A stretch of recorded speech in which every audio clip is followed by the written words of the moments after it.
kusoo dhawaada page-ka Kasmo Hospital iyo kanaalkeena Kasmo Hospital channel.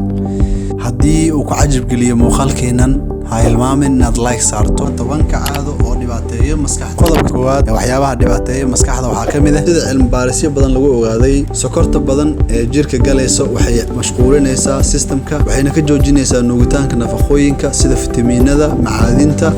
qodobka labaad ee waxyaabaha dhibaateeyo maskaxda waxaa ka mid ah sida ay cadeeyeen cilmi baarisyo fara badan waxaa la ogaaday dadka hurdadooda yar tahay ama aan hurdin in ay maskaxda dhibaatooyin weyn ka soo gaarto oo aad u yaraato. qodobka saddexaad waxyaabaha dhibaateeyo maskaxda waxaa ka mid ah dhanka quraacda ama joojinta quraac ama suxuursho la'aanta waxay dhaawac ku keentaa maskaxda sababtoo ah jirka waxa uu u baahan yahay carbs ama carbohydrate si uu u sii shaqeeyo. sidaa darteed waa in qof isticmaala quraac ama uu isticmaalo suxuurta markuu ka soo kaco. qodobka afaraad waxyaabaha dhibaateeyo maskaxda waxaa ka mid ah cunitaanka raashin aad u fara badan wuxuu dhibaateyn karaa maskaxda. raashin oo ay caloosha tagto dhaqsiba waxaa la agtigaraynayaa parasympathetic waxaana la istaajin doonaa shaqadii maskaxda ay haysay. tan waxay hoos u dhigi doontaa maskaxda qofka bini'aadamka.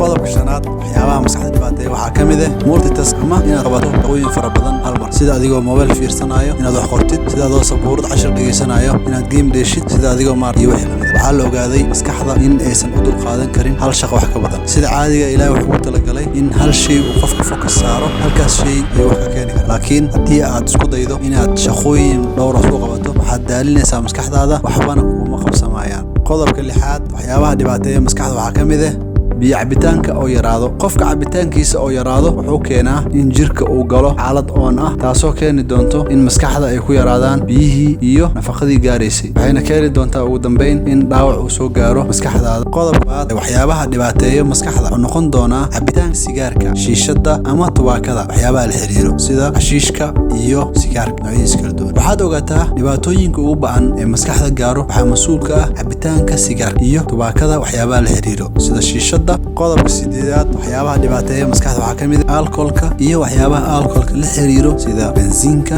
ama alcoholka caadiga ama waxyaabaha alcoholka ku jiro maskaxda inay dhibaateeyaan.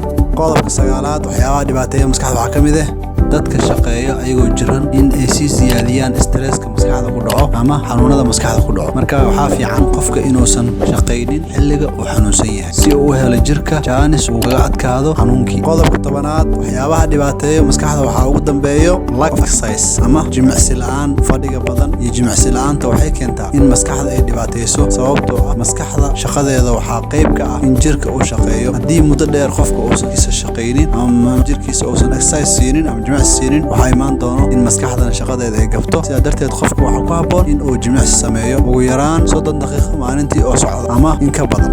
wixii talo iyo tusaale ah, wixii hagaajin ah iyo wixii toosin ah intaba waxaad noogu reebtaa qaybta commentska ama faallooyinka. mahadsanid, waad mahadsan tahay dhegeyst iyo daawade.